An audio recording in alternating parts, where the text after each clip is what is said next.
Your attention, I'm unable to call the meeting to order officially. Well, actually, you can. What? No, she's not. Oh, She's not sworn in.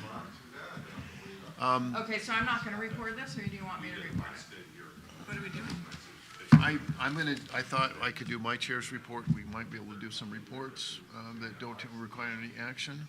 Do you think we shouldn't? But can we even be in session without a quorum? Not with the meeting, not in You can be session. in session, you just can't do anything. Oh, okay.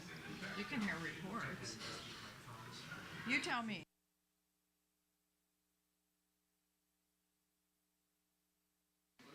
Yes, her name is Sasha. Okay.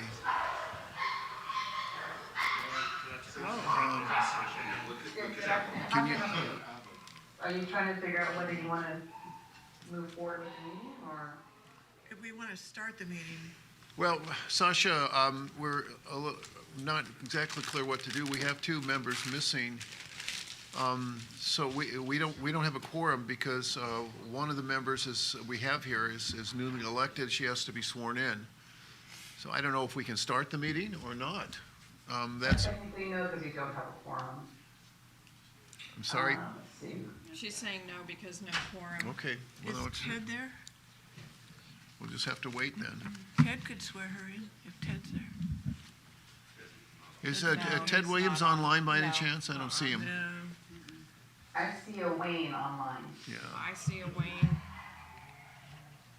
Hello, Lance. Wayne is the wizard. Hi, Wayne, how are you?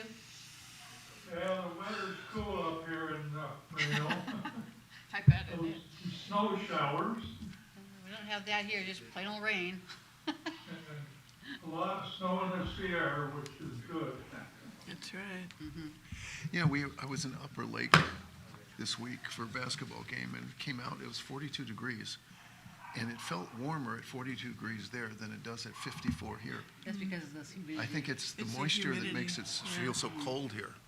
So do you want to make that announcement again for the benefit of the audience that we can't call the meeting yet? Okay, if I have your attention, regrettably, we can't call the meeting to order because we don't have a quorum yet.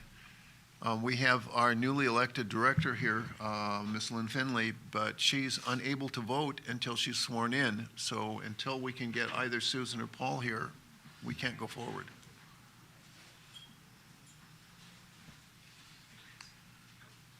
Well, there's Susan. There we go.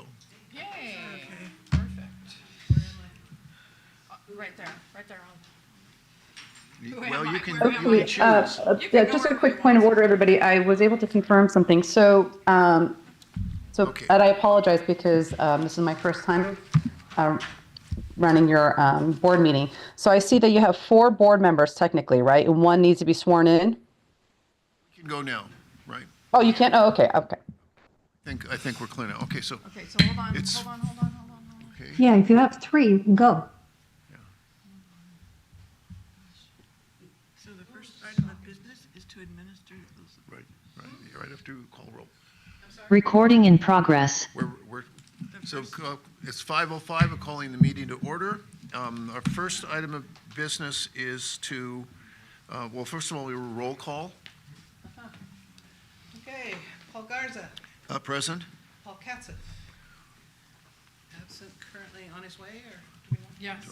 Okay, and Jan McGorty, President, and Susan Savage. Okay, now, next item of business is, Madam Secretary, we need you to swear in our newly elected board member, Lynn Finney. Paul isn't Actually- here yet? Oh, there he is. There's Okay. Mr. Katzif. Actually, Chair Garza, I clarified that all 4 of you can be sworn in together. Yes. So you'll all stand. Oh, okay. We'll all stand, all She's 4. got paperwork for the 2 of you that were elected. Okay, but do you Well, we'll have to stand and take the oath. It's in here. Aha. Okay, I have it. Okay, so Jan, you too. no, I already No. am signed in. We're gonna do a formality of Yeah. having everyone I see. swear Okay. in together. Yes, because all 4 of you were elected at this election. You guys were elected off ballot, but you were all elected, so Yeah, no, that makes sense. good heavens. Okay, so if you would please raise your right hand. Didn't hear it. Raise your right hand. And insert your name, please. I, Jan Paul McCordy. Garza, And Finley? okay, do solemnly swear or affirm do solemnly swear or affirm that I will support and defend the Constitution of the United States that I will support and defend the Constitution of the United States, if it still exists, and the Constitution of the State of California, and the state of California, very good, against all enemies, foreign and domestic, against all All enemies, enemies, foreign and domestic, and that I will bear true faith and allegiance and that I will bear true faith and allegiance to the Constitution of the United States to the Constitution of the United States and the Constitution of the State of California. and the state of California. Here's the tricky part. And I take this obligation freely, And I take this obligation freely, without any mental reservation or purpose of evasion, without any mental reservation or purpose of evasion, and that I will well and faithfully discharge And that I will well and faithfully discharge the duties upon which I am about to enter. the duties upon which I'm about to enter. Amen. Amen. Congratulations. Okay, we're legal. Okay. Okay, so can we, before going any further, and just have a brief announcement to make on behalf of the district's board of directors. I want to express our sincere condolences to Kathy Wiley, whose mother passed earlier this week, and we wish her all the best. And if it's not inappropriate, I would like to ask us to observe a moment of silence for Kathy's mother.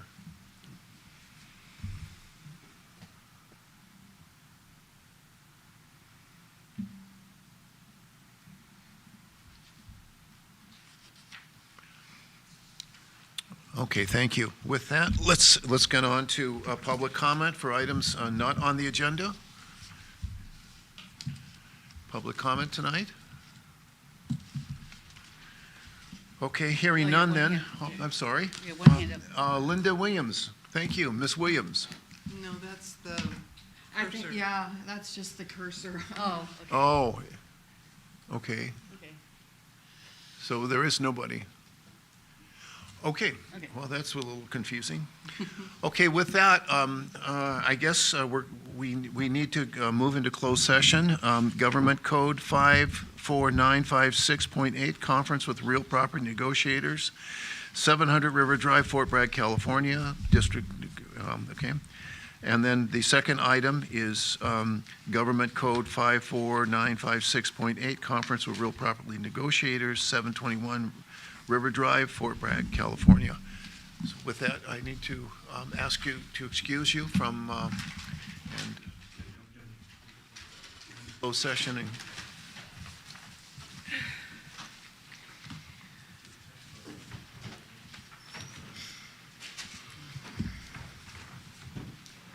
Okay, quick question, Kathy? Yes. So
the outcome of the negotiations, so I will just reference the fact that we will take that on in open session. Okay. So now I should be following that meeting. We are now at reports. No, So that's for you. let me begin by just giving you a very brief report. Just again, I know it's very much on your attention, but the restructure negotiations have concluded. The changes that Adventist Health has requested are very minor, and there are no changes to our financial arrangements. And the board will consider shortly the adoption or provide their wisdom on these proposed changes. We have tonight a new board and a new board member, and I want to welcome Ms. Lynn Finley personally and on behalf of the board as well as a new member. She was elected to a 4-year term. She had a remarkable 45% of the vote, which is, Next time I I run, don't I'm know, going to run as a nurse. maybe she should be a political consultant. Maybe it's the wrong business for her, anyway. But also congratulations to Paul Katsev on his reelection to a 4-year term, and I understand that Mr.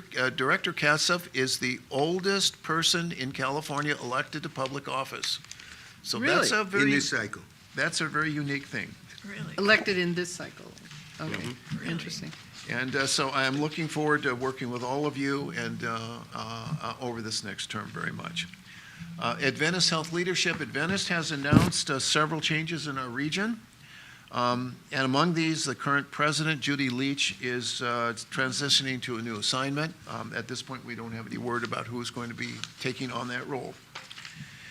The Chair's Advisory Group did not meet during the negotiations. We had to focus on that, but we have resumed that work again.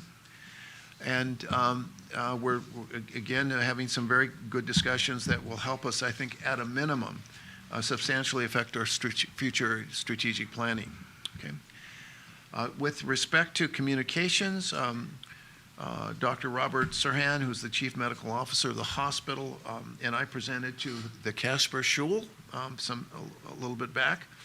And I had planned on talking to the Junto group this morning, and I was up and online, but regrettably, not too many of them showed up. So that may be deferred, or maybe they didn't really care and weren't, and I don't know why they invited me. But anyway, I'm happy to talk to them. As a member of that group, I can say that you were invited with respect, and it was an anomaly that nobody showed up except you, I, and one other person. I think it was a mistake somewhere in the digital world, and please do not feel like you were slighted. No, I'm not unhappy about it. I just think it's kind of funny. I'm willing to show up again, so Right. that's not a problem. No. And I want you to know that I also wanted to report that following the letter that we got from Adventist Health concluding the negotiations, I was interviewed by a public radio here, as well as the Mendocino Voice and Fort Bragg Advocate. And also, again, let me just mention, I shared this a bit before, but during the negotiations, I was communicating regularly with our county supervisors, the Fort Bragg City Manager, the Fort Bragg Chief of Police, our county sheriff, fire chiefs in our service area, Fort Bragg and Mendocino school superintendents, and the Mendocino Coast Clinic, and of course, lastly, but maybe actually primarily, because this usually was the first person I called, is the Mendocino Coast Healthcare Foundation, Terry Ramos. So, I hopefully that has helped calm things down a bit in our community. But anyway, so that's my report. Let's if there are no questions from the board or comments, then can we move on to the check register report? This is going to be presented by? Are you prepared, Ms. Wiley? Or is this from Swain. from Mr. Allen? Yeah. Yes, Kathy, can you pull up the visual? Yes.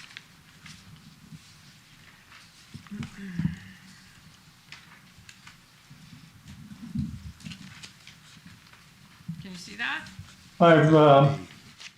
We had mailed out in a prior, in the November board announcement that got canceled, the October financials, and I want to commingle the October along with the November because there's a great deal of similarities between the two reports. So I'm starting out with the check register for October, and there's nothing on that that's unusual as way of a new vendor. And down near the bottom, the total becomes $89,783. So that's the total for October. If we flip over to November now, it's the same type of report, same approximate vendors, and that comes to 85,555. So $4,000 difference. So similarities, no surprises, and let's continue to move on to the budget versus actual for October. And once again, those check register expenses are brought over. The 89,000 is brought over and put in the proper category line item on the budget. And at the up in the income, starting with the income area, that came in at up 30 investment income, came in at 35,529 for the month of October. The budget was 55,000, and so it was under budget. That's going to vary from month to month. However, over on year to date, it's standing at 263,000 versus a budget of 220. So we're over year to date for the four months of the Wait a minute. first 4 months. Proceeding down into number 3, then Kathy, whoops. Total at number 3, total district operating expenses came in at 38,866, and the budget was 51,498. So we're under budget, favorable, and that same trend situation exists for year to date, 155,000 versus 230,000 in the budget. A lot of that is occurring up in Kathy, if you go up to letter 3 and letter 3D, we have not employed any efforts in the communication director and community organizations, and then the audit has not advanced far enough to get on the expenses the way it's budgeted. So those are the significant items that are making us be under budget. The others are not that material. Moving down to number 4 then, the obligated obligations are the Bank of New York revenue bond escrow account, and that's slightly under budget, but that's going to be raised on February 1 by about 20,000. So the fact that we're under budget now, we're going to incur in the next few months an over budget situation. And then the help loan is right on budget. So it's fixed. It doesn't vary. So the very bottom line on total payments is 89,784, 104,000 for the budget, 10,000 under budget. So and then going over to year to date, we are 68,000 under budget. We go to the next month, November. Same concept, same strategy. Now, once in the month of November, there were a lot of treasury bills that were turning over, being reinvested, and for the month, we came in at 63,163, over budget, favorable by 7,984. Wait a minute. And that caused us to be year-to-date over favorable by $51,240. So we're moving along nicely there in the investment income for the first 5 months. All the way to the bottom line then, Kathy, we had $85,000 of payments. The budget was 104, and we had a $16,000 favorable under, and the same thing year to date, almost 85,000 favorable being under budget. Next item is the investment portfolio, and this first sheet shows you for October where our investments were for the month ending, and the maturity date is the second column from the right side. You can see the various maturities on that. The purchase dates is the next column. So, and then down below, I'm keeping track of the investment income that has matured. And it's 184,000 has been realized in cash. We go to the next page, Kathy. Then there's another sheet there that describes that 184,000 as we started our investments, and the purchase date on the third column from the right.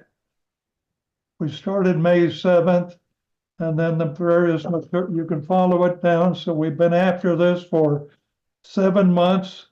184,000 has matured. If you back up to that previous page, Kathy, the 184,000 has matured, and then up in column 3, it says footnote A, investment income, and that deals with those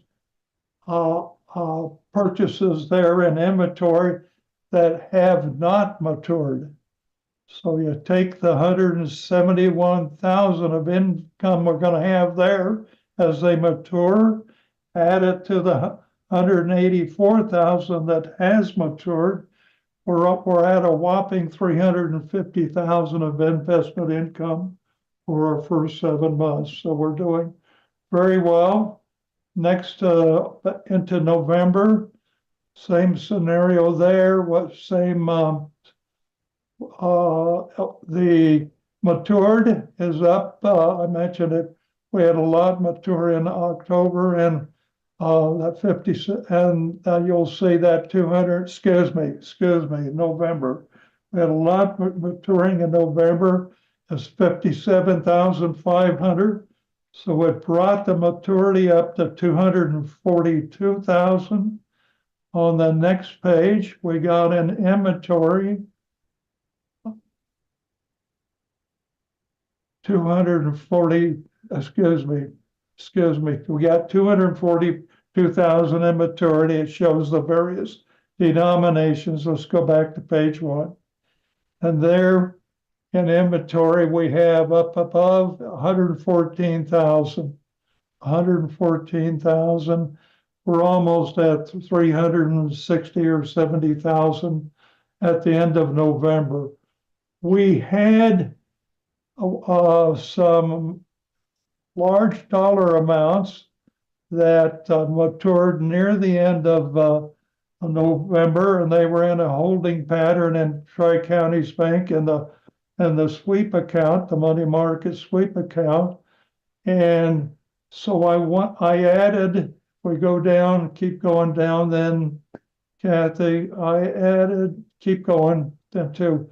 I added a new schedule called at the top. It's as of December 5th, when we're fully invested, our par value is back up to 13,449,000. And all of our maturities are sitting there.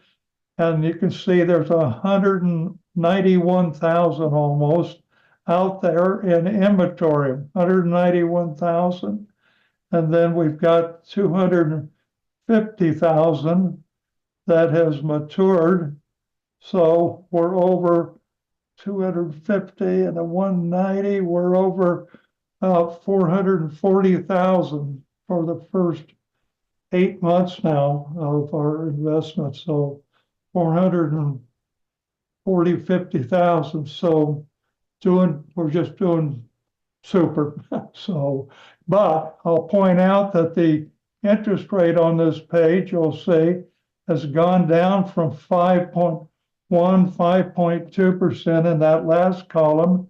And now as I reinvest, they're coming in at around 4.5, 4.6. And those will probably continue to drop another 3 or 4 tenths.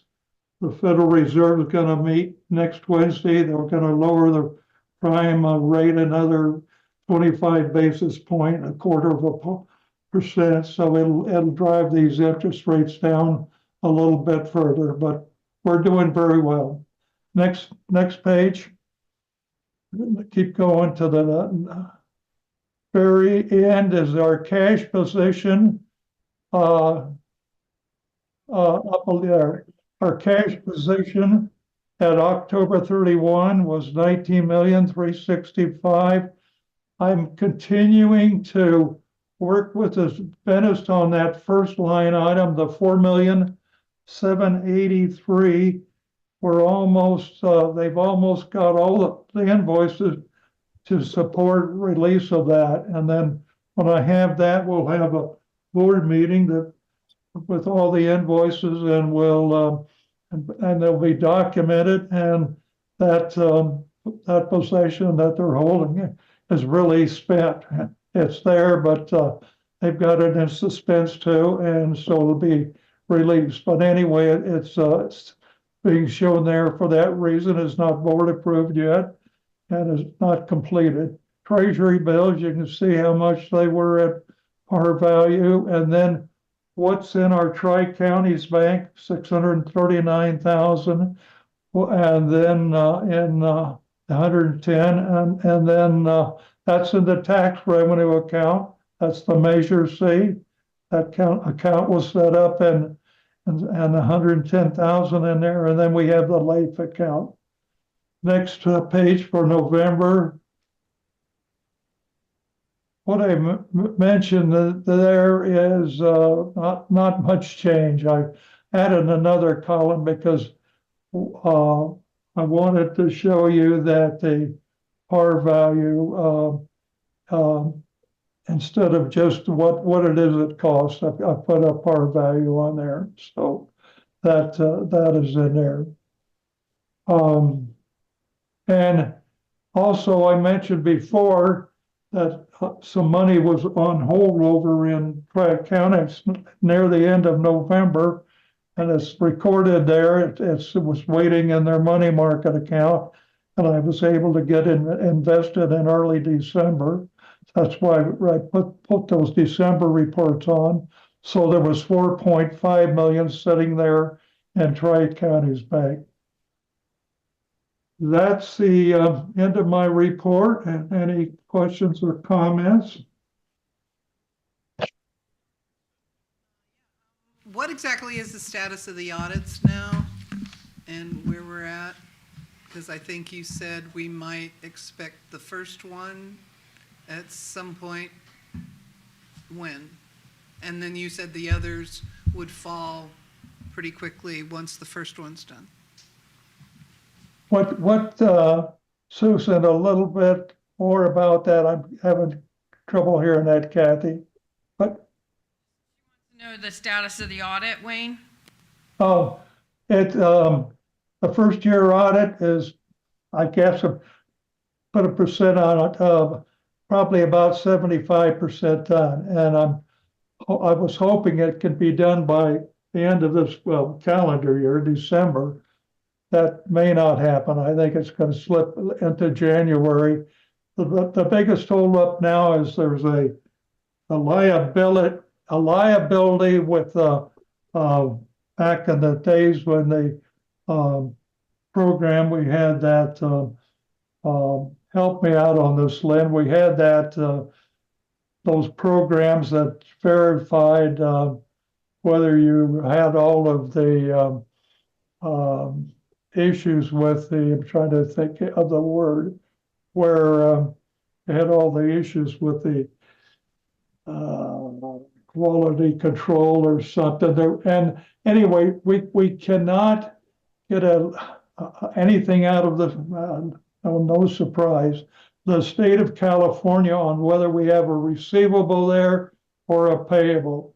And what I'm going to do, and hopefully the auditor will agree, we're going to footnote it and just say there's a contingent liability or receivable there of X amount of money and disclose it that way. So it, and that's what's holding us up. So hopefully January 31st, I guess, I throw out another date. After that, it's a domino effect. The other years will just be like, well, very easy and coming, in the next, I would think we could finish those in the next no more than 3 months, in the next 2 to 3 months thereafter. So we're getting close to home plate. Questions. One is a piece of minutia. What I notice on one of these sheets that there is an item called board attendance fees, $200 for each one of the board members. What is that? That is with each board. Well, tonight you're attending a meeting. If you attend a committee meeting, any type of sponsored board activity like, a formal activity like I just mentioned, you agreed, I think as well in your bylaws, I think, and to be reimbursed $200 for that attendance. And Kathy keeps the score sheet of who's attending, and then we send out checks. If you attend three events, you're going to get $600. So that's what it is. Attending board and committee meetings, $200 each meeting.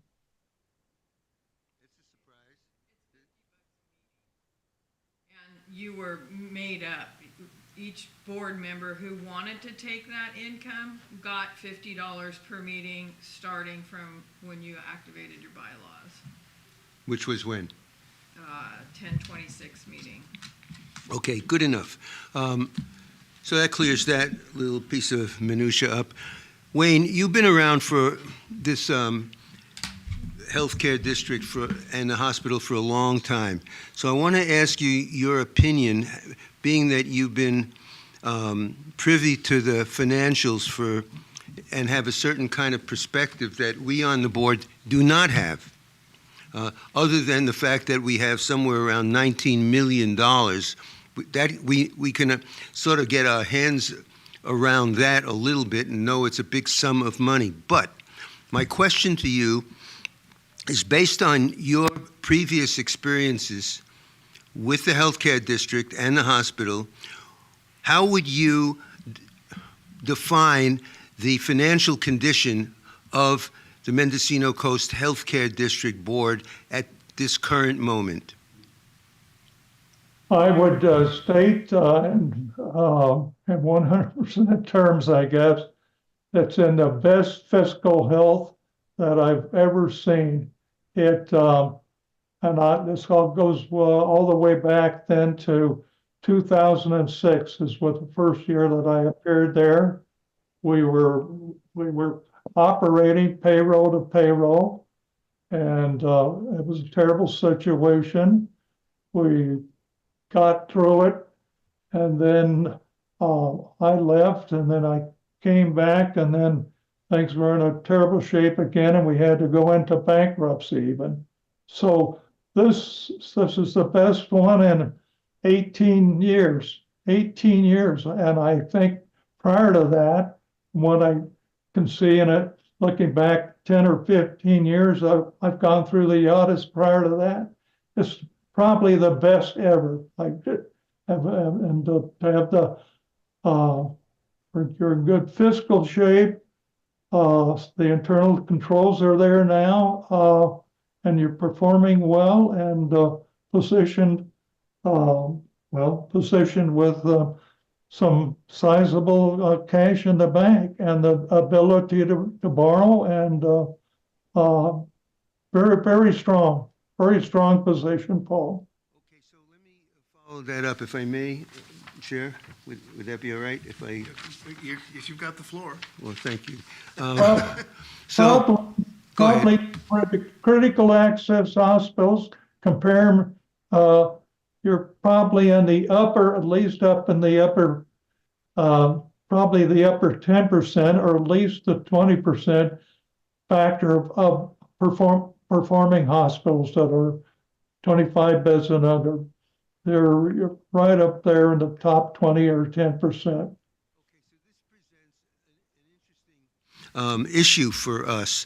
So let us assume that it is our responsibility, or perhaps your responsibility, I don't know whose it is, to inform the community that the healthcare district is in good financial shape. Now, let's say we do that, but the services of this hospital are being curtailed. So we find ourselves in a position where we are wealthy and we can't do anything about it. So how do we deal with that? We tell the community that we're in good shape, and the community comes back and says, well, do something. Get these services going. Now, there's some of that money is restricted and some of it isn't. And we're going into a strategy, hopefully a strategy workshop within the next month. And what good is a strategy session if we don't know how much money we can spend on the community and how much money we have to spend on the hospital? So I'm asking if you would help us with the restricted funds and unrestricted funds. Give us a clearer picture so we can go into our strategy meetings knowing we have investment money that we can spend, and what the amount is, or whether we have no investment money that we can spend because everything is restricted. So if you would help us out with that in a way that you have helped us out with all these other phenomenal numbers, it would be appreciated. At least I would appreciate it. So let's direct that we get an analysis. Let's just direct we get an analysis from Wayne for that purpose. Okay. Yeah. Okay. In Okay. time for the retreat, maybe? Okay. Any other questions for Mr. Allen? Yeah, I just want to say one thing to Mr. Allen. Mr. Allen, I blame you for this. I got broad shoulders. I'll go with you. Yeah, take it. I think he accepts. All right. Okay. Let's go on to, we have a report from Ms. Leach. I just wanna let Questions you know. at the end of reports. At the end of reports. Judy?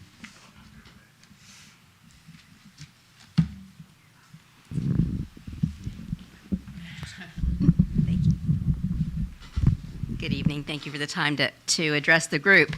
A brief report that I'll be giving you about operations, and then Peter's got some information on the facility itself. It's always helpful for, I believe, the board to take note of where we are in serving the community. A reminder that as we serve the community, the care that is provided to a community from services is the responsibility of Adventist Health, as is the salaries, the wages, the benefits, the supplies, etc., in running a hospital. So here's what that looked like. We're seeing right now about 200 patients a day through our primary and our secondary service clinics.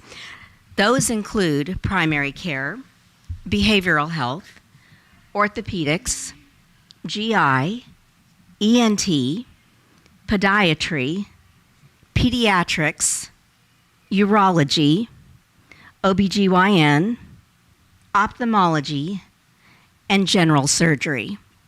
Once again, those are specialty services that are being offered right here in your hospital, many of which were not being offered at the time that we began this journey.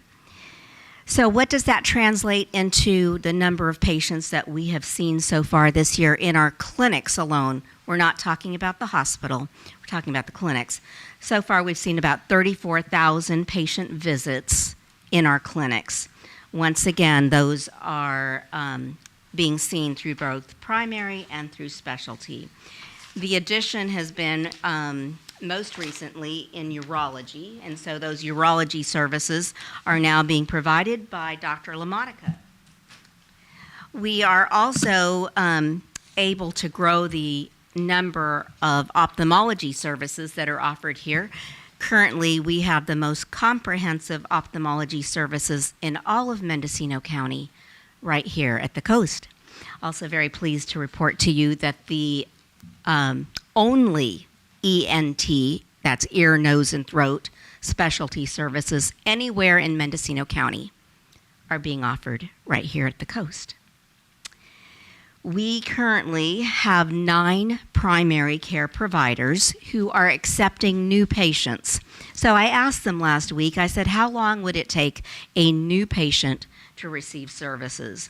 New patients can now establish care with 8 of these providers within 1 to 3 weeks. And so we know that it had been a while where it was quite a lengthy process to get a new appointment with the provider, but right now we are able to get providers to see patients much quicker because we've been able to recruit additional providers. Did you know that we are seeing nearly 1,200 cases right now that are being performed in our surgical suites? And so I appreciate that some of you, as you're taking notes on what does the data look like in the number of procedures that are being offered here, these are concrete numbers for you to look at as you're looking at the future of healthcare. There's a mobile clinic that is sitting out here in the parking lot that Adventist Health has obtained. The only thing that's preventing that from being on the road right now is the licensing of a mobile clinic. That typically takes about 6 months to go through from the state, but that mobile clinic is designed for us to take services outside the walls of our hospital into our community. That means into schools, into senior centers, into the South Coast, up into Point Arena, all of these areas, and Westport that need services where they're challenged by being able to get transportation here. As soon as this license comes through, we will be able to use this van for preventive medicine. So once again, how do you help keep communities healthy? That means frequent blood pressure checks. That means making sure that if you might be suspecting that you're diabetic, that you are having those checks done, making sure that we have all of the preventive care that we can possibly do, taking it to the community instead of waiting for them to come to us. We also have information out that it was about a week ago, we gathered with the foundation. We had the district at the table. We had the city of Fort Bragg. We had the police department. We had the school superintendent, all of which gathered in this room together for a roundtable discussion. Others were invited. MCC was invited, other community partners, but I'm so grateful for those that were able to show up, because one of the things we talked about was Medi-Cal re-enrollment. The reason that re-enrollment matters so much is that we believe that people have a need to have Medi-Cal insurance. But the misconception is that just because somebody has enrolled once might mean they are enrolled in a program. The hospital cannot legally go out there and enroll people into this program. My ask of the chair in our meeting last week and a suggestion for the district would be for the district to consider taking on the re-enrollment process for local citizens to have Medi-Cal insurance. I can't think of anything more important for a healthcare district to be focused on right now than to provide access to care for local citizens. And so taking on the re-enrollment process is something that there's information available both in Spanish and in English so that we can do that. It would mean gathering the community together, and the school district's doing a lovely partnership with us right now so that we're working with parents. But once again, what's the greatest need right now? To make sure that Medi-Cal people up and down the coast are enrolled in the program.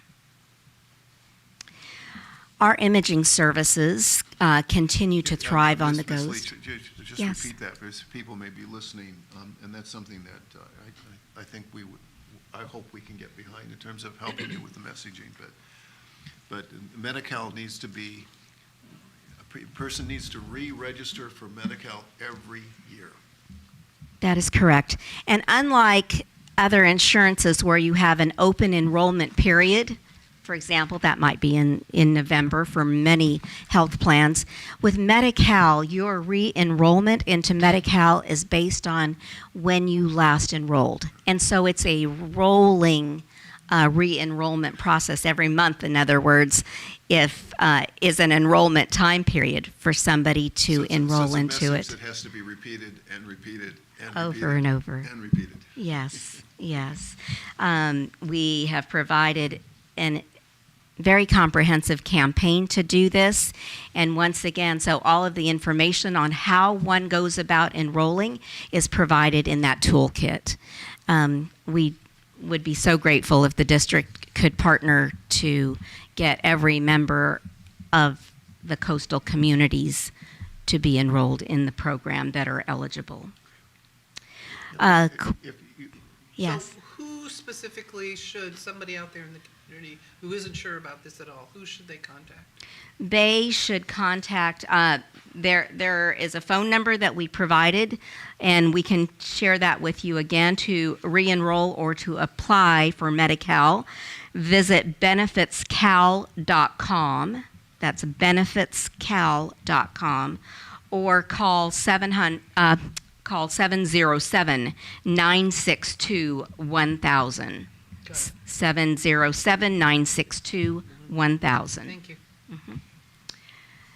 Making sure that our citizens can stay covered through Medi-Cal is essential, because those that are in most need of health care are often those with Medi-Cal insurance.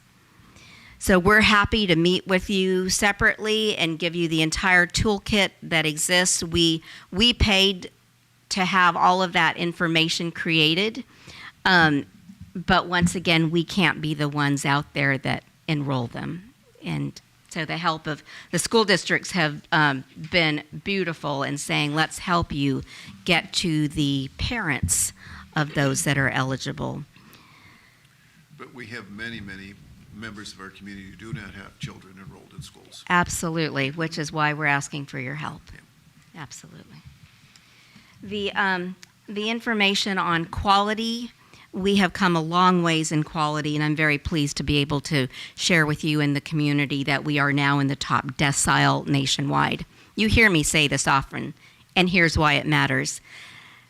It matters because not only do services matter, but the quality and how those services are delivered. So for us, it's not good enough just to have improved quality. For us, it's essential to be in the top decile in the country for the quality of the services that we provide. You've heard me talk a great deal about some of the tools that are essential to provide standard of care. Standard of care means we don't provide the minimum of what's necessary. So whether that's in CT, MRI, or lab equipment, just because equipment exists doesn't mean that it is always meeting standard of care. Very pleased to let you know 7 new pieces of equipment have been deployed here in the lab to make sure that we can do those lab tests locally rather than them being sent out and there being a delay in information coming back to us. I also want to end, before I turn this over to Peter, with an update on the number of travelers, or as we call them, contract employees. We are grateful for every employee that comes and chooses to work here. Right now, we have about 345 employees.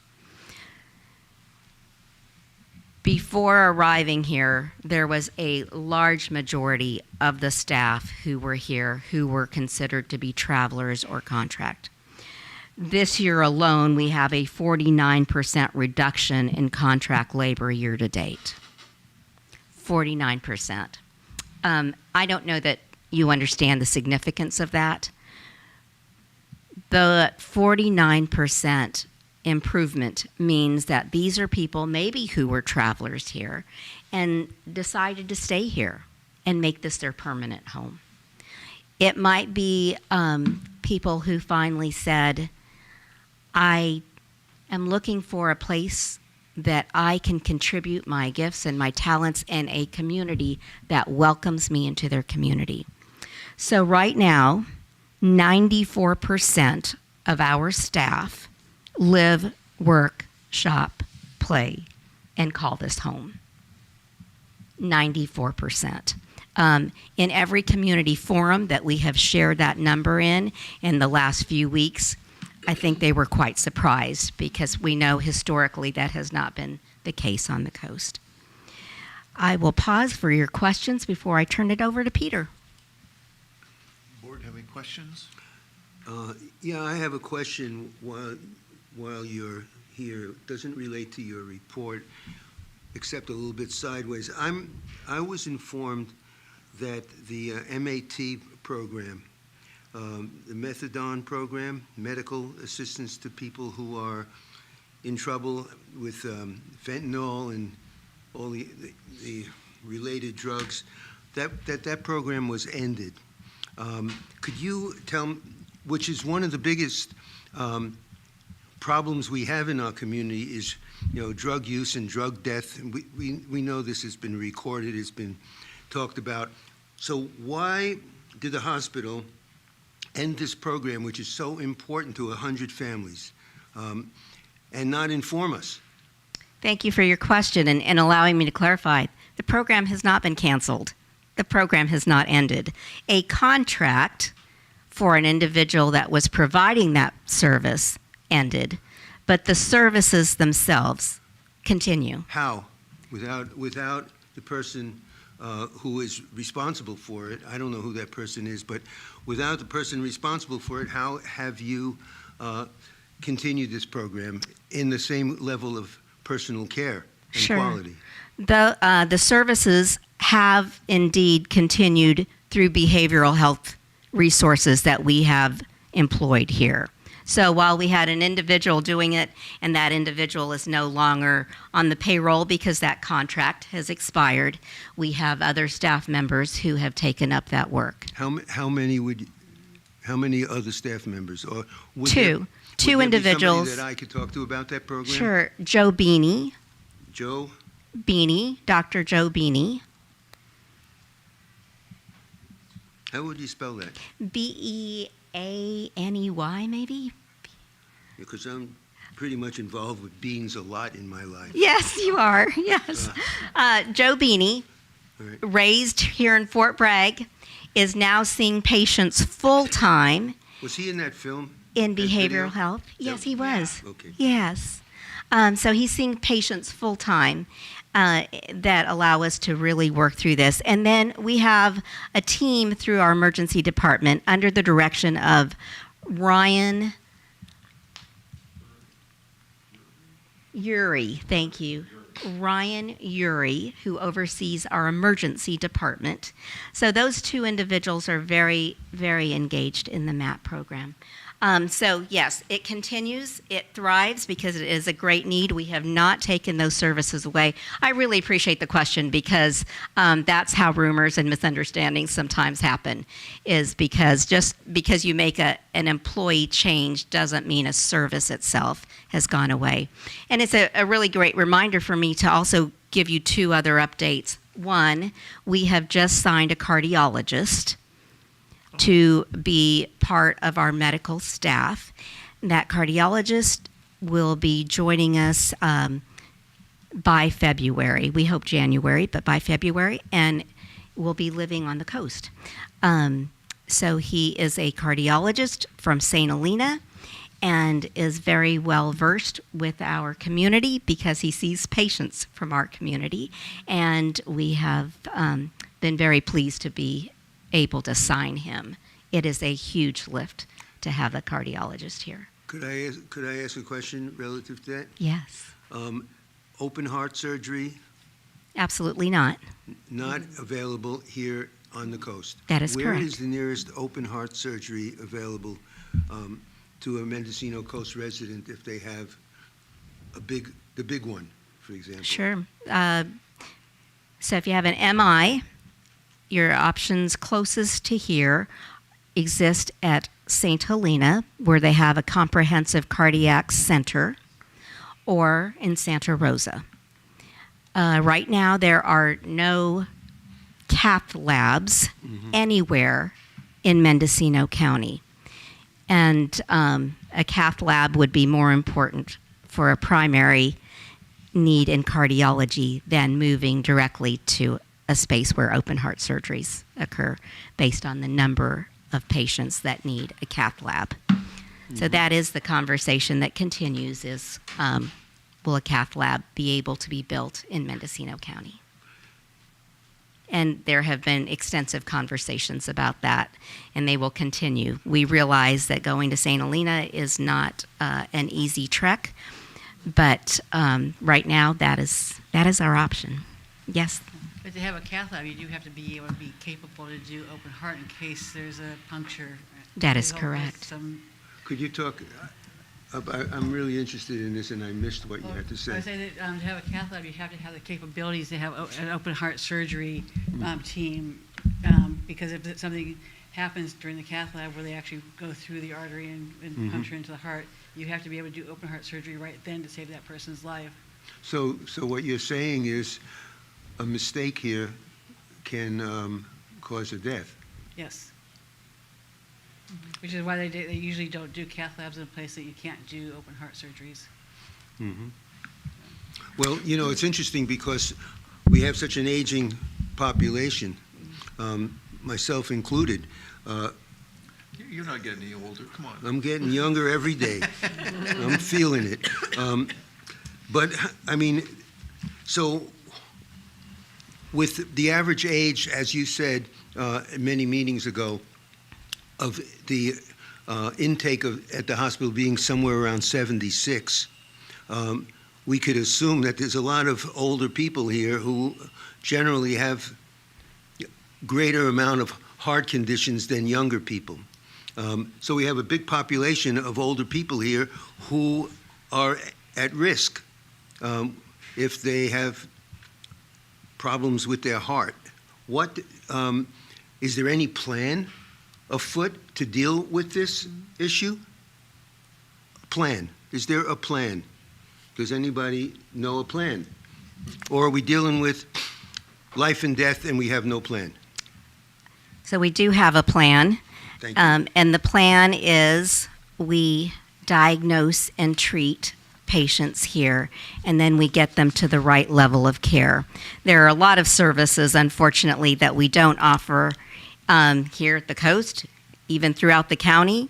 That's why we rely heavily on our partners at places like UC Davis, like our partners at Stanford, our partners in other places where they do an array of specialty services for high risk. We are very grateful to be able to, especially for the strokes that come in, where not only do minutes matter, but seconds matter. that we are able to save countless lives here on the coast through our extraordinary gifted physicians in the emergency department and our teams here.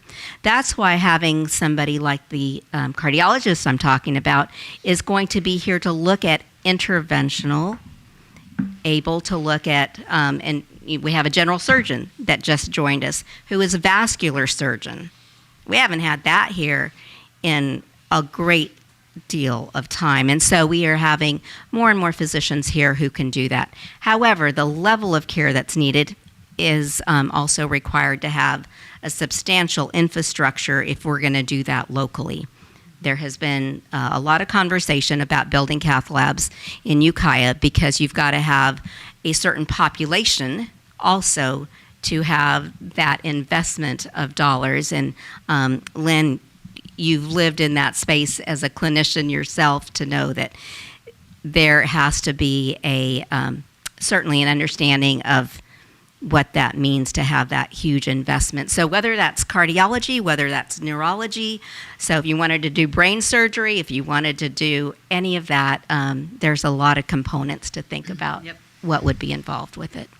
I will conclude my remarks by letting you know that Maxine Webster has signed her contract. She did so the week of Thanksgiving, and for that we give much thanks. Who is Maxine Webster? She happens to be one of our PAs in the oncology department. So she and Dr. Sharma look forward to continuing to offer oncology here at the coast. Thank you. Thank you. Hey, board have any more questions for Ms. Leach? Okay. I got one. Mr. Johnston, you're going to tell us about the state of our facility.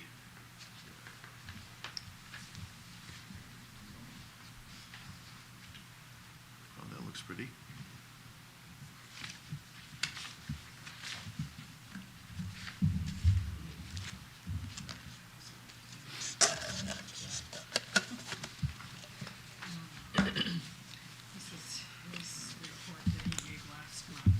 Good evening, and I'm Peter Johnston, your facility manager here at Adventist Health Mendocino Coast, and I just wanted to give a quick update on the facility. Some projects that are underway today, Judy mentioned the lab project. Some of that new equipment is installed and operational. They're doing their validation of that equipment. Electrical circuits have been run. Great progress on the lab project, so thank you for the funding to make that happen. Just some projects that were unplanned that come up, just like your house. All the planning, there's always going to be things that come up that weren't planned. So today I just want to mention a few of those things that have come up in the past month or so, just so that the board and the public are aware of what's going on in your facility.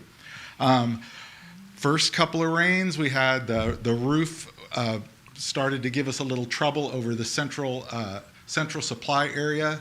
We had the roofing company out. They did a temporary patch on that. We're looking for a break in the weather to do some more repairs on that, probably in January, but the last little bit of rain, the temporary patch is holding. So thank you for that. We had our kitchen dishwasher booster heater go out. Okay. So the hot water that's supplied to the hospital is below 120 degrees, and that's to prevent scalding at sinks and faucets and showers.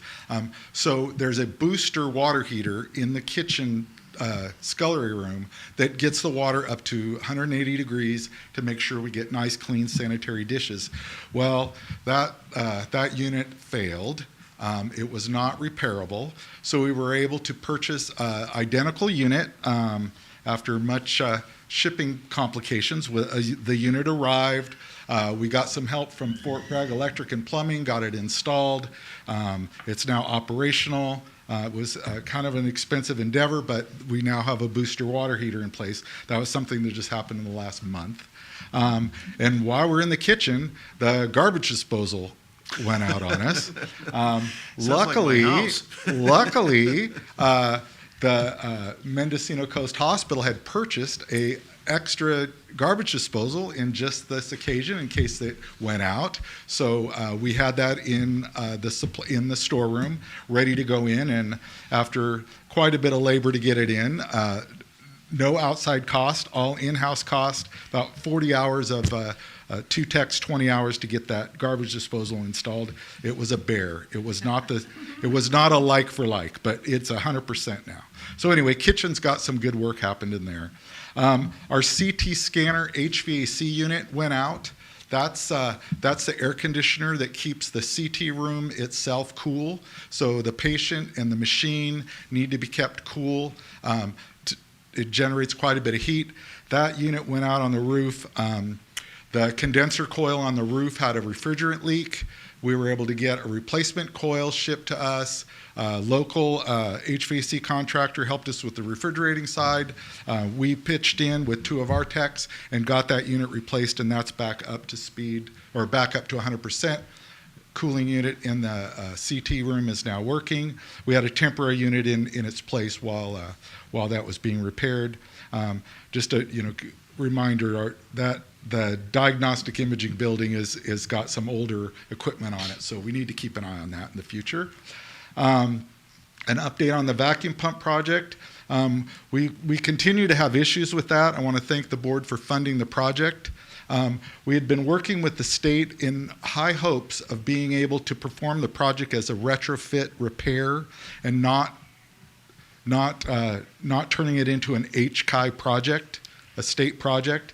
Unfortunately, after the state examined the work that's entailed in doing this, they're going to require us to do a HCI project, which means we're going to have to fund the design and construction of that. So hopefully we've got the funding to do that. Thank you to the board for funding that project. I just wanted to let you know that it's a little more drama on that. We'll keep you informed on how that works. We're going to do one more meeting with the state to see if we can't talk them into doing the lower cost method of doing that. Our electric steam generator that generates the steam for our autoclave, our backup steam generator had some issues. The heating elements went out, and the blowdown timers had some problems, so we did that all in-house. The labor was all done in-house. The parts were purchased to make that happen, and we're back to 100%. That was a needed project we took care of. The A.J. Gray building has some issues with the sewage system. We are attempting to solve the problem with the power flush toilets.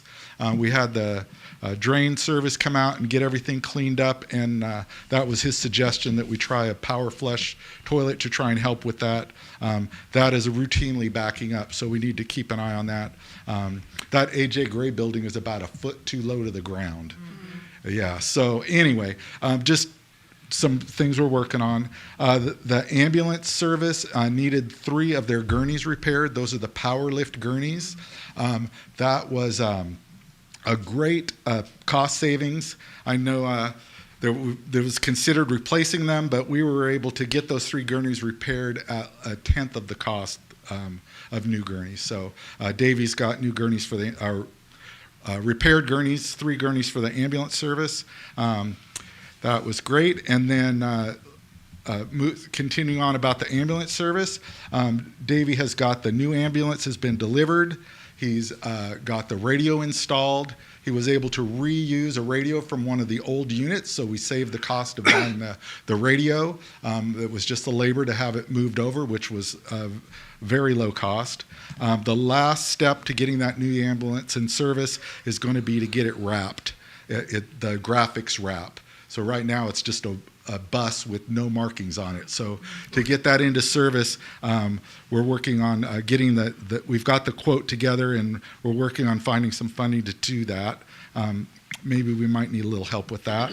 Our kitchen walk-in freezer refrigerator has started to cause some issues with it. We were able to make some temporary repairs. However, when the tech was here, he said these doors aren't going to make it much longer. That's original equipment, I believe. The walk-in and walk-in freezer and refrigerator itself are functioning great. We've been keeping the repairs up on that, but the doors that get opened and closed, dozens of times a day are failing. So I'm getting a quote from Hobart to see if they can't do that. They do a lot of work in town. And then next, the last thing I wanted to discuss really quickly was we're looking at the patient monitoring equipment. That's Nihon Koden. Right now, we've got I've got a little couple things to show you here. Right now, we're working with Nihon Koden. They have equipment here in the hospital already for doing telemetry monitoring of the patients.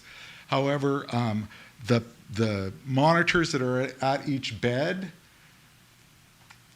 in pre-op, post-op, ICU, those are all rather ancient. They're over 30 years old. So here's a picture on the right is one of the old monitors. It's an old Hewlett-Packard monitor.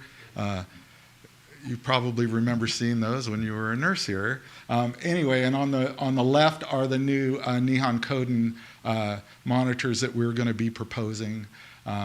There's 8 in pre-op and recovery, and then there's 2 in PACU. There's one in the GI lab for the anesthesia cart that's also got anesthesia gas monitoring. This is all related to patient safety, compliance. It's all important stuff that you just cannot do with old Hewlett-Packard equipment. The ORs also will have the ORs themselves will be looking at getting the monitors to monitor those patients so the anesthesiologists and surgeons can keep track of those patients. And these will keep track of them from start to finish all the way through. So the ED is looking at 1 hardwired and 3 wireless. They'd be on a little rolling cart you see there in the middle so that they could monitor those patients when they come into the ED. And then Med-Surg will be doing the telemetry monitoring of that. This is going to do 16 beds at a time, which right now I think we can only do 8. And then, let's see, did I go too quick? That's Med-Surg. This is just looking at the rest of the equipment and the total price. The footnote is if we're able to get this project, and we're still gathering our information together, if we're able to do this project in 2025, we're going to be able to get $136,000, almost $136,472 in credit for required equipment that will be covered by our Adventist Health System credits.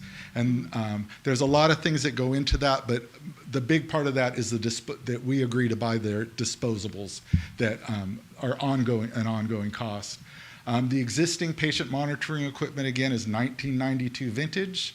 Our biomed tech reports that this is end-of-life, end-of-service equipment, and the parts are becoming impossible to find. So more to come on that.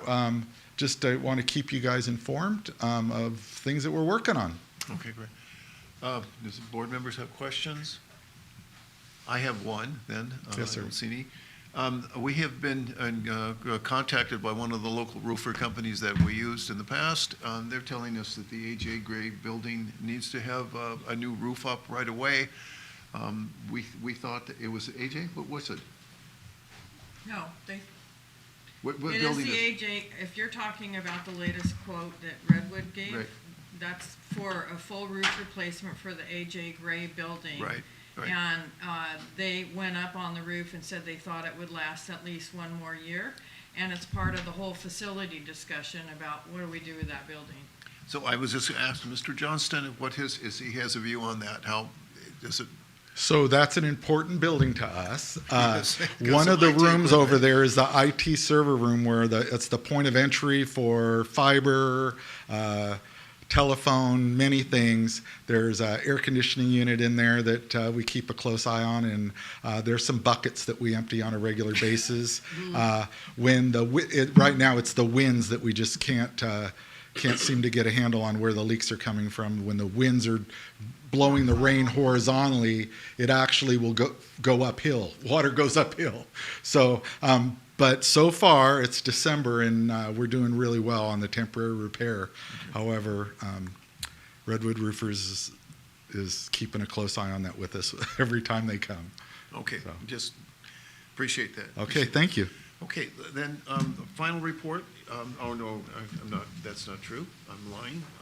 Mr. Ramos, Health Foundation Board. Good evening. I want to congratulate the district board members who have been reelected or newly elected to the board. Thank you and congratulations. And thank you for giving me a few minutes to speak tonight and give you an update.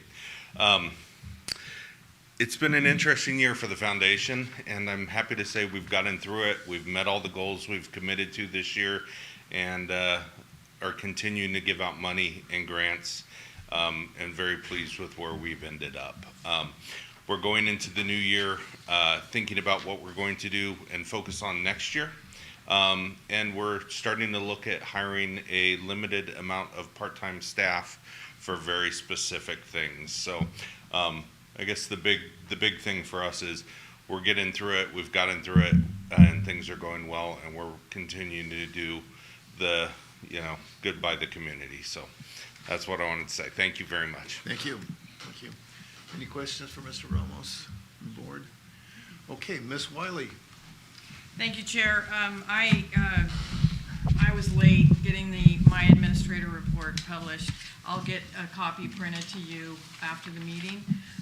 Briefly, my report talked about the restructure notice updates that you all have heard about so far, so I encourage you to take a look at that. I gave you some deeper background about the seismic retrofit process and how we got to where we are today, and what the seismic compliance issues are, and what is SPC or an MPC, what are those requirements. That's in the board report. And then just sort of boiling it down for the public, the current Coast facility hospital options seem to be in 4 different categories. One is to do nothing, and that brings some high risk of regulatory and political pressures, and it's not recommended for the district's long-term sustainability. A second option is to retrofit the existing facility, and that would meet the minimum HCI seismic compliance standards. The estimated cost is manageable, but it may not address the modernization needs the community and the Adventist Health need to run their business. Option 3 is to build a new facility, which requires significant investment in planning. Local jurisdictions will need to approve it. I'm checking to see whether we come under the Coastal Commission jurisdiction, and there's significant planning around that and with our partner. And then the fourth one would be some sort of hybrid approach that combines retrofitting with modernization of critical areas, for example, the ER and the surgery bays. So that has to be balanced with the cost and functionality while meeting the community needs. So there will be much more about a strategic facilities planning process coming in January with the workshop. And then hopefully this board decides a way to roll out this process to engage the community so that we have support. And I'm happy to answer any questions. Yes. Where are we on the timeline on the solar project? Because I thought we were reaching a point where we needed to go, no go, and I'm not sure where we are. I'd like to defer to Peter on that one. Oh my goodness, the solar project. Thank you for asking the question.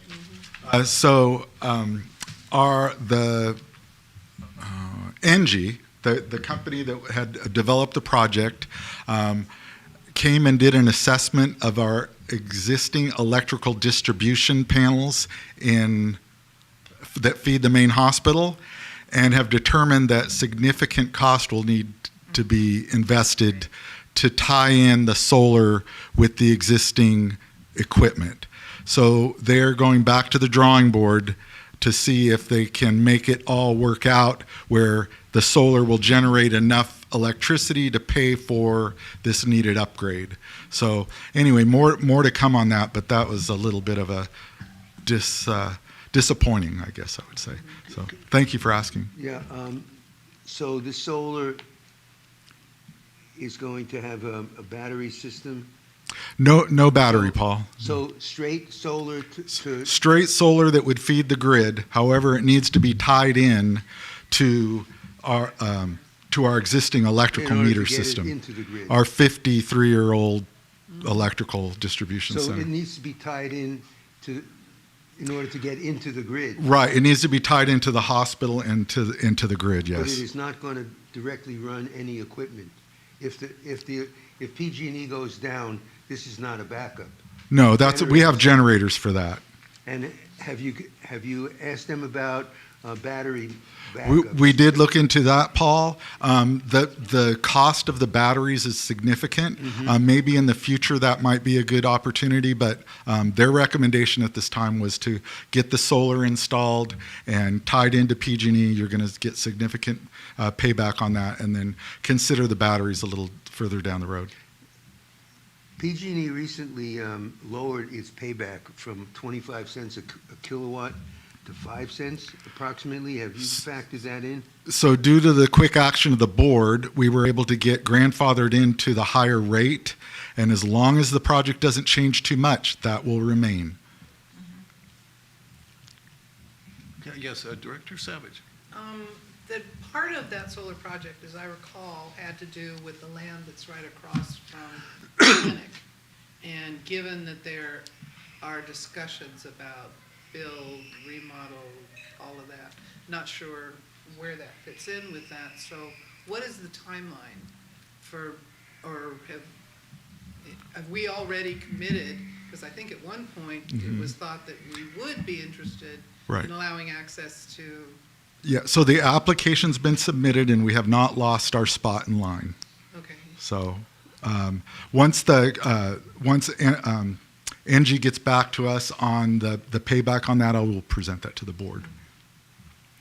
Okay, any more questions? Chair, thank you, Peter. One last housekeeping. The last part of my packet, I gave a proposed regular meeting calendar for next year. You don't have it in front of you yet. You do have it in your email. I need to know if you're available January 3rd, not the 2nd. January 3rd, it's a Friday for the workshop. And if you're all available, then I'll make sure that I hope the presenter will be available at that time again. And I'm available. you are, I got it from you. Yeah, okay. Yeah, so if there's a problem, please let me know right away. Otherwise, January 3rd, workshop, 11:30 to 3:30, here in the Redwoods room. Okay, with that, we're through our reports. Are there any questions? I'm sorry, Director Savage.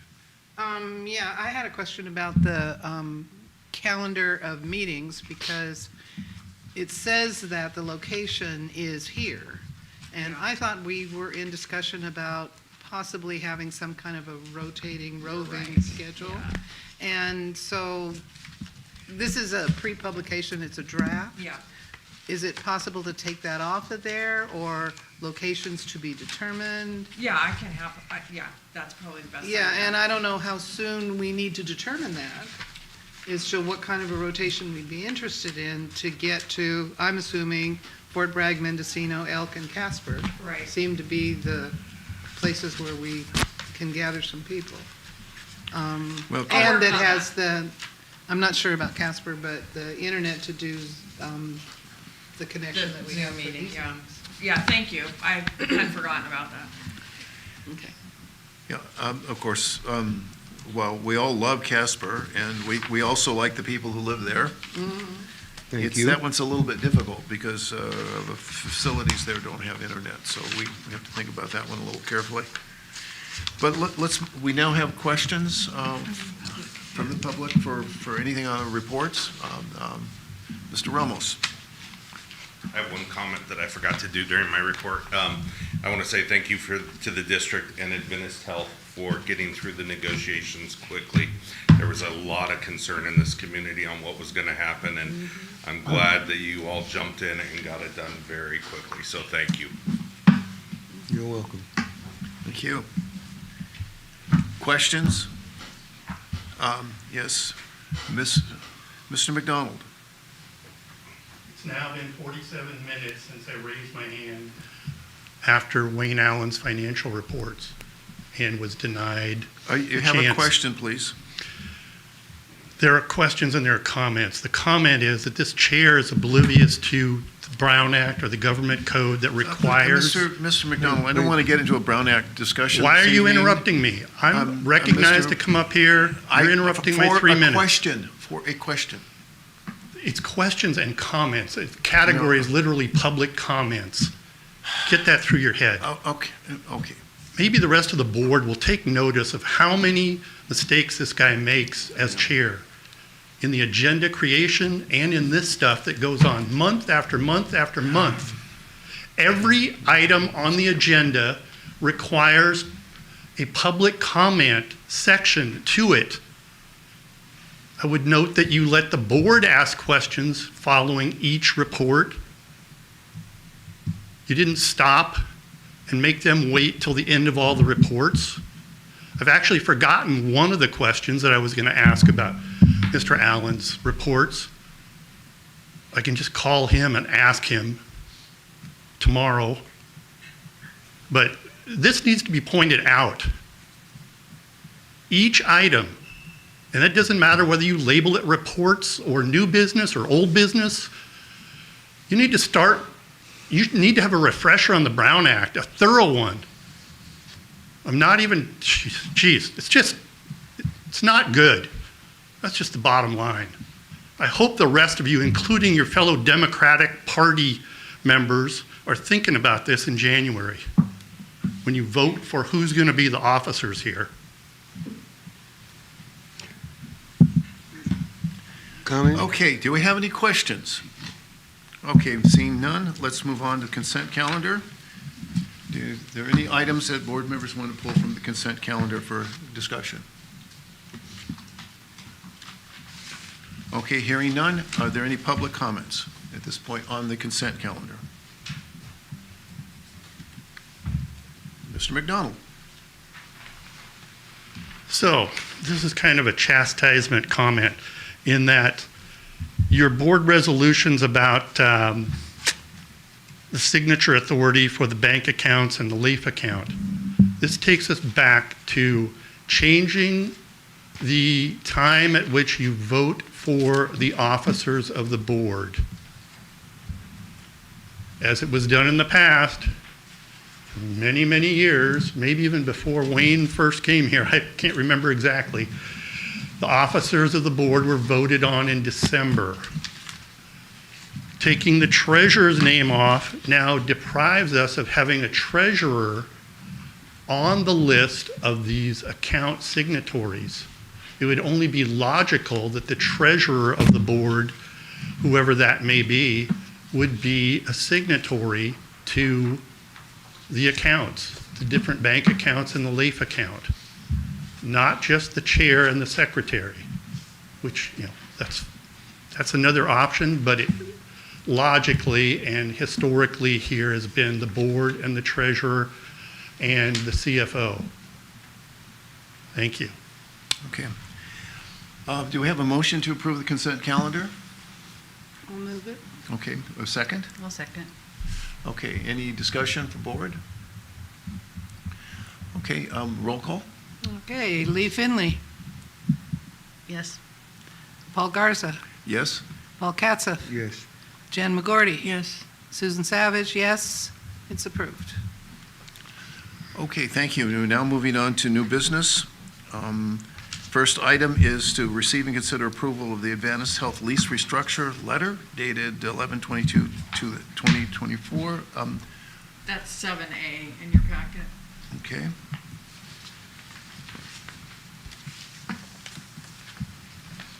Okay, who is presenting the item? Ms. Wiley? Well, I asked Wayne to just explain to the public as the restructuring officer. Okay, Mr. Allen? Yes, Kathy, what's my So, question?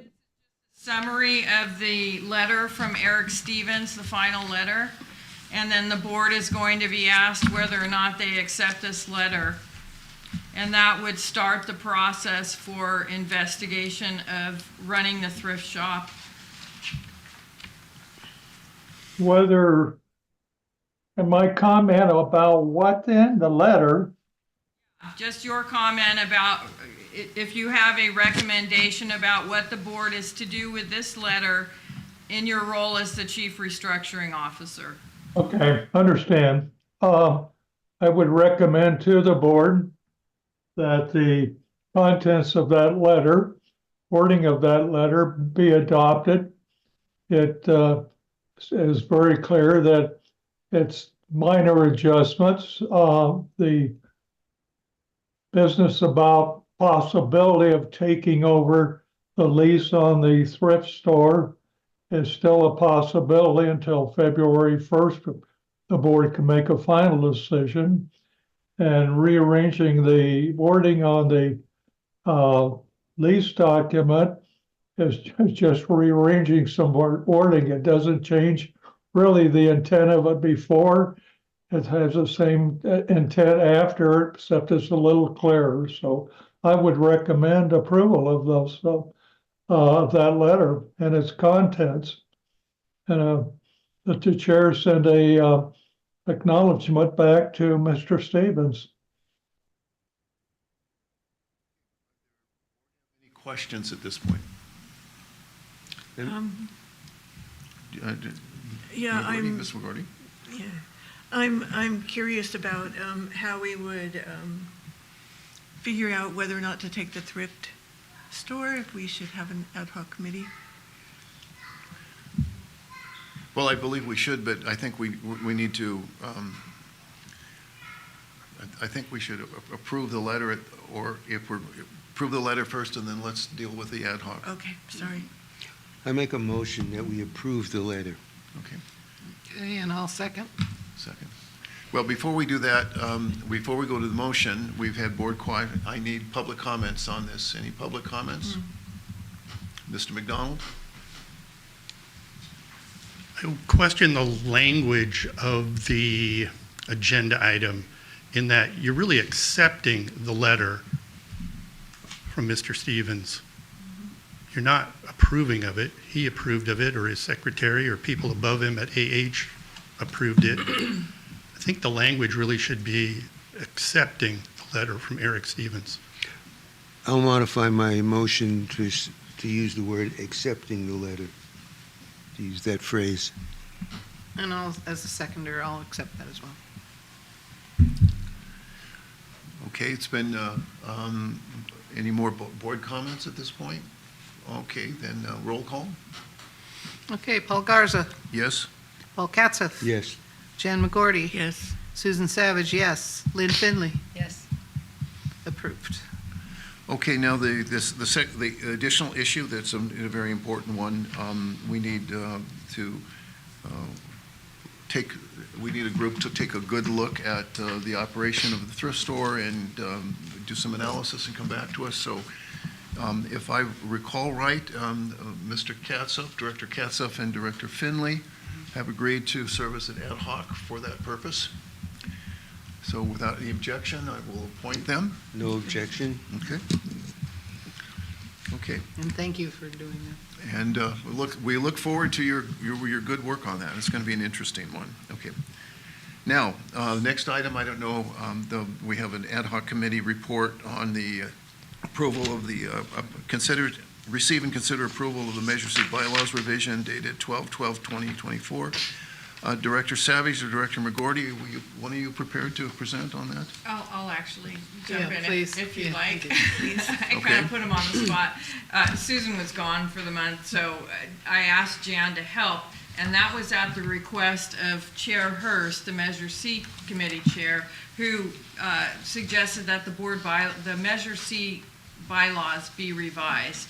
So what you have in front of you today is essentially the same intent, mostly the same wording as the original Measure C bylaws. They're just cleaned up, and they've been reviewed by me, RGS staff, Jan, Craig. So I think they are, and Jim Hurst and the Measure C committee has also had a chance to review them. So you see a final draft in front of you for approval. Okay. Director Savage? So I was looking for an original to see what the changes were. Did I not send it to you? I didn't see it, but and I was just wondering if quickly, is there some particular highlights in terms of what things? Excuse me, were modified in this draft? It literally was just rearranging. There was not any new information. Sorry, that's my timer. I'm sorry. You're out of time. I'm out of time, out of touch. It was just a rearrangement. It wasn't, it didn't flow well, and so I rearranged them into general information, the purpose, just sort of outlining it in a more sequential order. Okay, so there's no change. There's no in how the substantive committee change. actually operates. That, correct, except that the committee, you'll remember this board 2 years ago changed the committee membership from 7, which was the Measure C language, down to 5 because we couldn't populate the Measure C committee and get a quorum. Right. So that's actually reflected in these new bylaws. Okay, any more questions from board members? Public comment? Ms. Leach? Just a quick question, please. The language here says some information about the 60 days prior to. And so I just want to get some clarification if the district would be setting that date, because that would also give us some timelines. So it says each year the committee will present an annual report to the board in open session within 60 days of the close of the fiscal year. And so our question is, so that we can meet the timelines that the district has, is would the district be setting a date for that so we could get our information to you in a timely manner? Oh, yeah, yes. Okay. And by the way, that actually was the only other change, so thank you for bringing that up. We used to have that it was that the board was to get the annual report in December. And Jim Hurst actually suggested that we get it 60 days of the close of the fiscal year rather than waiting until December. And that was my question. What is the fiscal year that's? Fiscal year is July 1 to June. And is that noted in the Measure C? I'm not sure. I'll have to look. I don't remember that is. Yeah, I didn't see it when I read it. Okay, yeah, I can add that the fiscal year is July 1. Or just the fiscal year of the district. Sure. Right? So I could just add that to that paragraph. Thank you, yeah. Okay. Mr. McDonald?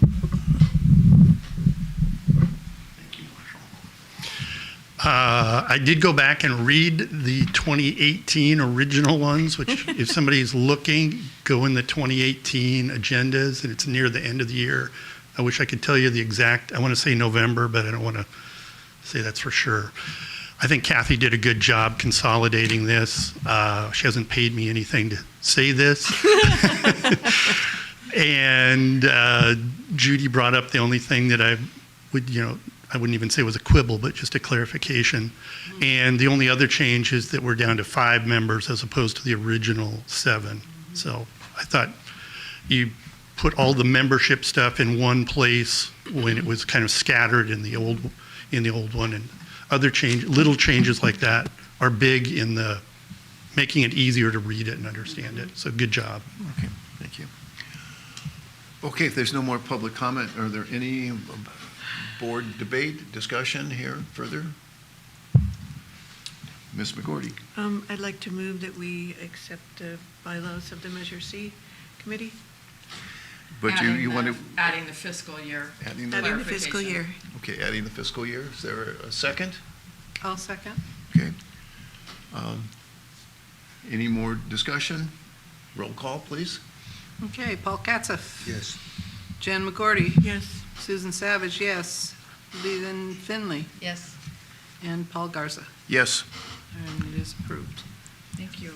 Okay, now we're on item 7C, to consider approval of surplus 2 district-owned ambulances, the approximate market value of $1,500 each, and to provide staff direction to liquidate the assets. That would be Kathy Wiley, Agency Administrator, working with Davy Beek from Adventist Health, Mendocino Coast Hospital. The recommended action is approve the surplus of the 2 district-owned ambulances. Ms. Wiley, are you prepared to speak to that? Yes, thank you. I have the VIN numbers. I will publish them on the website and get them to you. Davey tells me that there are 2 vehicles that are past their life expectancy. One of them you heard about tonight is going to be the replacement. The other one, I guess it's just really old. And they, so what I'm asking for today is for the board to go ahead and surplus these 2 district-owned ambulances and then allow me to get rid of them. Can I ask you how the value was determined? That was determined because Davy Beek has an ambulance service company that is willing to pay that amount. How many miles do these things have? I have no idea. Peter, do you know the mileage on any of those? I'm sorry, I don't know the mileage, but the age is significant and the repair costs exceed the value. Thank you. Okay, Ms. McGorty. Are they being used right now? No, they're parked. Yeah, they're not. They're parked over by the emergency bay. Okay. I would just ask that you let the community in on this bargain. Yeah, we have to do a fair process, and I may have to come back to you about that process, but we'll have a process so the community is involved. Yeah, people are looking for places to live. That's true. Okay, I know that that sounds funny, and I know you meant it seriously, so I apologize for that. Yeah, I did mean it seriously. I did, you know, it is true. It is a sad fact. It is really a sad fact. Okay, public comments? Okay, seeing none, final, Director Savage. I would like to make a motion that we direct Kathy to proceed with the surplus process on these 2 ambulances. Okay, is there a second? I'll second. Director McGorty, seconds? Okay. Last opportunity for comments. Okay, let's move then to roll call. Okay, Jan McGorty? Yes. Susan Savage, yes. Lynn Finley? Yes.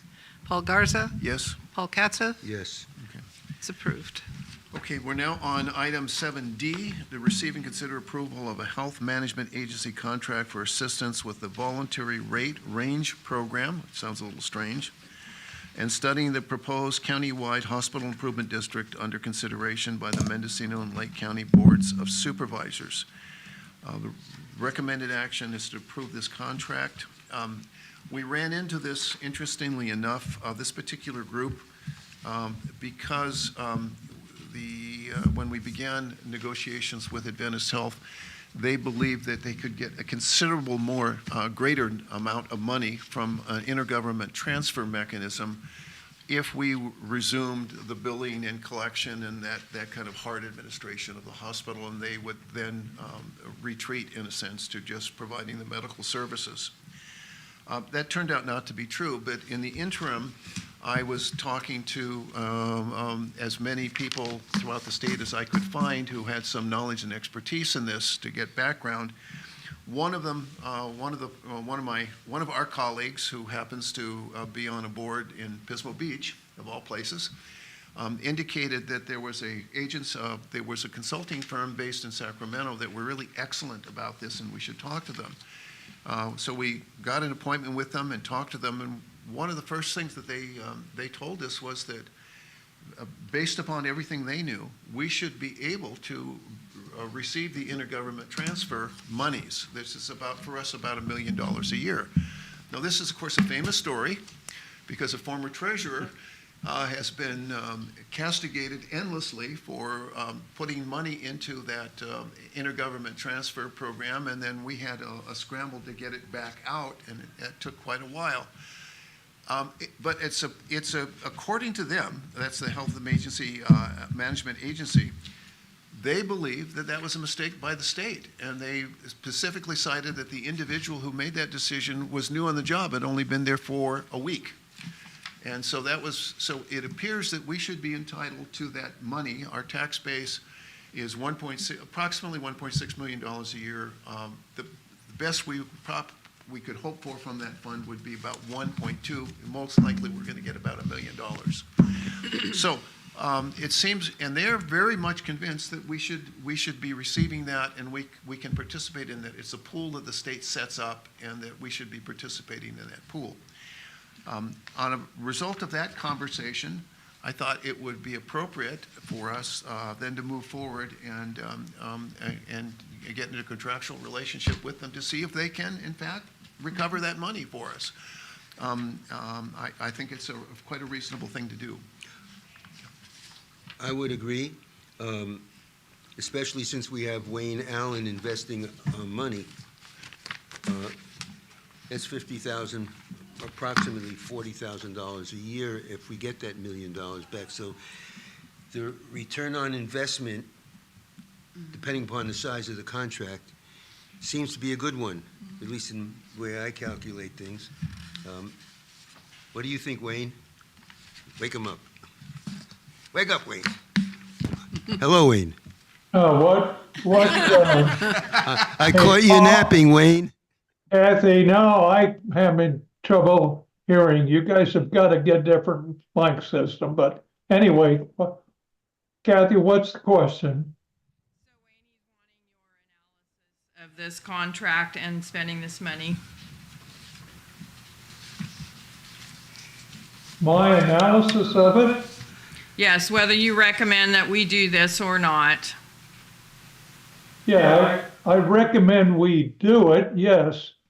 But it's also got to be heavily policed by us. I would hope that we would not approach at all that $50,000 ceiling.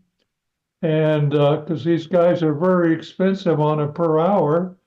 And we start out with doing the current year. If we can get qualified for the current year of IGT funding, then going retro ought to be very easy. So let's start with having them see if they can get us into the current structure. And then also on the overview of the investment, what are the three words that it's called for the county? The investment program there, that's got to be controlled also, where they merely come up with what are the key points of that, where we can digest that and see if really that whole program is feasible, because it appears that it's not going to be based on tax, it's going to be based on Medicare payments. And I don't know how that's going to go over with the three hospitals. So there's a lot of work to do on that. So I recommend it, but it's got to be, they got to keep in a close corral and be policed and so forth. $50,000 is a very high ceiling. Other, Director McGordy? Yeah, I think I was in on that presentation, and it was quite impressive. And one of the people on that business lives here, so he has a vested interest in looking after the interests of our district. Who might that be? Well, I don't know if we have his name here, but he lives in Fort Bragg on the weekends, and he commutes to Sacramento every week. I understand that Director Savage at one point did that as well. That's the person. That's got to be brutal. But I Okay, think I we have might run have into it him in in the here past. But in any case, yeah, he's local and knows our community really well, and as stated, that he was really committed to personally to try and make this happen. So sounded good. Yeah. Yeah. That's Thank right. you. Yeah. Yeah.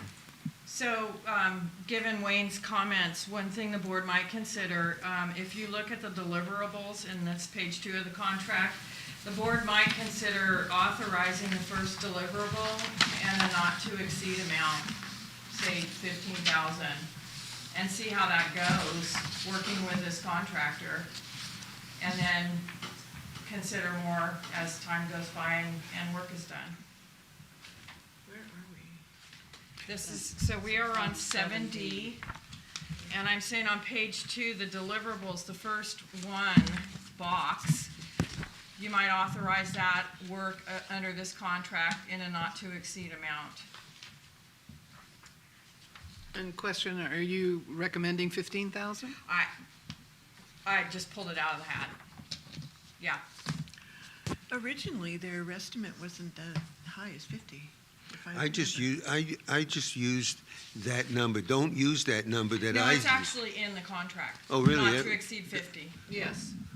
I was just basing it on return on investment, not, I didn't know that number, so.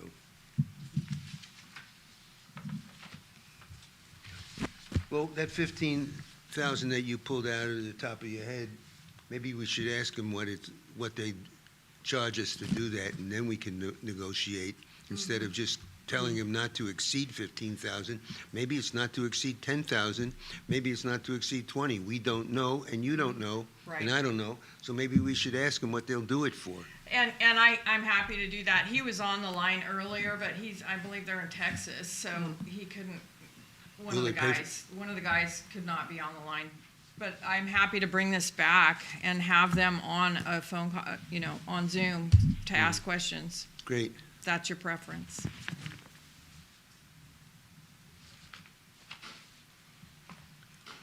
Okay, any more questions from board members, comments? Okay, we're at public comments now. Mr. McDonald?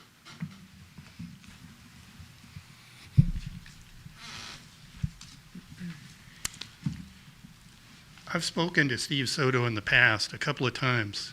Anyway, so he seems like a reputable person who is well-intentioned. However, I can't see approving this tonight without somebody like Mr. Soto or another representative of HMA here presenting this in a public session, just because one or two of you, or maybe more, have sat in some, private presentation. It's not meaningless, but it's meaningless as far as spending public money.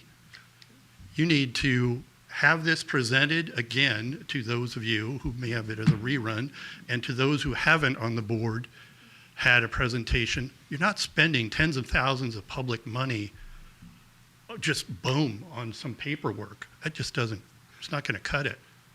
Agreed. I haven't met Mr. Soto. We're still public comments. Okay, Let me make sure we keep our discipline here. Any more public comments? Okay, fine. Now go ahead. Yeah, please. What would Mr. Soto's role be? What would his role be in this? He doesn't work for us. He's not on the board. No. He's not on the ad hoc committee. They What work- is his role? He would be a consultant, and he works with the state to go backwards and try and figure out why we got denied the money and if we are qualified to have the money. And they believe, working with other districts similar to us, that we are qualified for the money. This is Mr. Soto? This is the company. No, that... I don't know, there is I want to see his... there's a rundown of cost per hour per each employee, and that's, Wait, it looks like this, but are we I next- don't know who Mr. Soto is in that list. well, we should... Go ahead.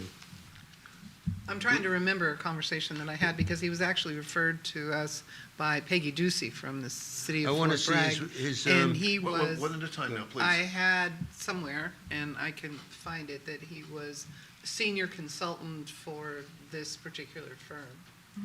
I think that's right, and senior Yeah. consultant is listed as one of the, Yeah. I would like to know what his background is, aside from the fact that he's a senior consultant. I have problems with consultants. I've had problems with consultants for 21 months. and I want to see Okay. his stuff. Okay, that's, Ms. McGordy? No, I think it's a good idea that the whole board sees the presentation. Agreed. I mean, that came up before. Yeah. And I think that it's wonderful that Paul put it on the agenda for us to consider, but I still think it's good that everybody can see it, so we can have as much appreciation for it as he does. Well, I'm not trying to force it, but I thought we should have it discussed tonight. And Thank you. we have in many other times looked at contracts with consultants, and you know, I think I was disappointed that they're not able to present. And so I think it's appropriate that we wait till we get and another month is not going to hurt us. Right. Right. So Okay. should we reflect tabled in the minutes? This item is tabled to the next meeting? Yeah. Thank you. Table to I believe so. So don't we need a motion to do that? I believe Believe that's so. a clean way Okay. to do it. Okay. Okay, comment and then a motion. Okay. Yes, well, let me make the motion, and then we can speak to it. I would like to move that we table this item to time certain for the next meeting, whenever that is, when someone from this firm can be present to present what they do. Okay. And my comment is that I think this is a little bit charged, because we've gone back and forth about whether or not we're qualified or not, and we've had people with some expertise and standing who've been on opposite sides of that discussion. So I think it's important that we verify who it is that we're listening to, so we don't end up in a similar situation where we end up thinking we have money that then we need to figure out a way to get out of it again. I don't really want to go there, so I think it would be excellent to hear who might be doing this and their expertise in this. Yeah. And we can even bring Jade in. Well, I doubt that. Okay, so anyway, that's my motion.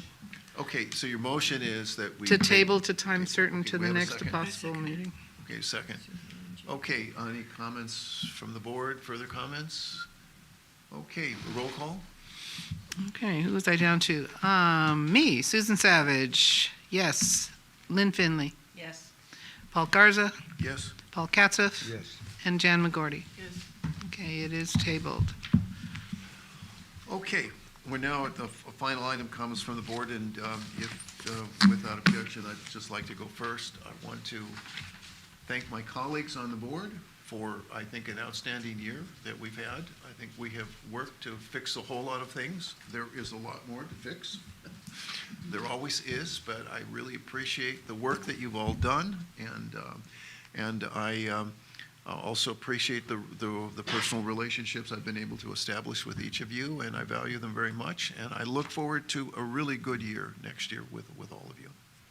Any other I've got a comments? comment. Yeah, you've done a good job, a really good job. You gain the respect of the people. You know how to run a meeting. You have need a little bit of help with timing of other people's. I'm not here to criticize you, but that you need to hear that. But aside from that, you've enabled us to function at a higher level because of the hard work that you've done with the details. And lots of times, you go deep into the weeds and find things out that would not have been found out had you not been curious and interested in the health of this community. And I just want to say thank you for making my life easier. Well, thank you. Thank you. Director Savage. Sort of along that vein. When I was teaching 8th grade, I used to tell my 8th graders that they needed to save time and space in their life to step up and do the people's business. And I really appreciate every single one of us here for doing that. But I also wanted to voice a word of appreciation to Sarah Spring, who gave 6 years of her life being here and being the bulldog that she is, that I think that would be a good thing for this board to recognize her service as she goes off the board. And I was looking to see if she might have decided out of curiosity to sit in, but I haven't seen her, but would certainly like to relay to Sarah our appreciation for the time that she spent, Okay, because if- 6 years is a lot. If no objection, what I'd like to direct staff to draft a letter of thank you for her contributions, and we can sign that at our next board meeting. I Is think that would be appropriate? great. Okay. I'd like to I think that 6 years deserves more than a letter. And it's not a lot of money to create some sort of a plaque or something that she can have a physical representation of the work that she did. Now, I wound up being on a 3-2 minority vote with her for about 14 months. And it was, she and I totally disagreed on almost everything, but we wound up being a minority vote almost together for different reasons. And I learned a lot from that process. And I agree with Susan that although she was a bulldog and she said no a lot, and when you asked her why are you saying no, she would say, I don't have to tell you. So you didn't, so there was a kind of confrontational approach that she had that I recognized because in most of my life I was like her in that confrontational approach. So I just want to say that, you know, when we find ourselves as a board on different sides of the equation of the vote, because we're a small board, there's a lot to be learned by being in the minority. And I know that this board is going to be a great 4-year experience for me. I can feel it, and I think the rest of the board feels the same way. Okay, so let me then ask Ms. Wiley to get some kind of appropriate plaque. And I would also request that you work with Susan on the wording of that. Mm-hmm. Okay? Great. All right, okay. And we can make that presentation at a future board meeting. Thank you. Any more final comments from the board for tonight? Ms. McGordy? Well, you know, I'm a new member, Yes. and I just wanted to thank those who are on it, you know, for making me feel welcome and at home. But I also wanted to thank Wayne and Kathy, because it looks like they have just turned the thing over from what I was told it was like. And I came in at a good time. Yeah. And I also wanted to thank the people who come to the meeting every time, you know, like Malcolm and Gabriel and Terry and Peter, and thank you for coming. It's nice to have somebody in the seat. And we also really have some people appreciate who our join us video online. crew, right? Yeah, and I'm sorry that I'm not part of it, but And that looks really like a real appreciate you hand up. guys. Marshall, you and your folks have more fun here than anybody else. Oh, yeah. But we also, I want to say, Jan's comment is very appropriate. We really appreciate the work you do. You deliver an excellent product for us. We can't beat the price, and but we even if it costs more, we'd still love you. Okay, Linda Williams does have her hand up. Yeah. Miss Williams? Hi, thanks. Well, a couple of things. I've watched this board for, I believe, the last 4 years.